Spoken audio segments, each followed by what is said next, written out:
All right, so for the dumbbell RDL, again, the goal here is going to be glutes and hamstrings. So you're going to start feet about shoulder width apart, and then you're going to put your hands right in front of your legs, so it's almost touching your leg. And then the next thing we're going to think about is popping our butt back. So a good cue here is to imagine that you have a handful of groceries and you need to close the car door. So you're going to do that by popping your butt back and close that door. It's the same motion.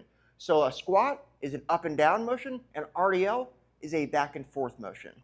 So feet about shoulder width apart, hands pretty much resting on your quads, and then you're going to push your butt back, and I want you to think about trying to touch the place behind you where the wall meets the ceiling.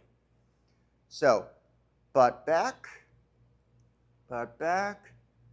Okay, right here, my hamstrings and glutes are fully stretched. If I try to go further, what's going to happen is I'm just going to end up rounding my lower back, which we don't want. So this is the end of the range of motion for this. And then we're just going to come right back up. Now, it's important that you keep the dumbbells close to your legs. If they drift out like this, it's going to put a lot of pressure on your lower back, which you don't want. So I want you to think about scraping your legs with the dumbbells on the way down. So again, we're going to push the butt back. Dumbbells are nice and close. We're going to stop right here when the glutes and hamstrings are fully stretched. And notice, I've got some bend in the knee. That's totally okay, because it's going to help us get a lot of glutes. And then we're going to come right back up.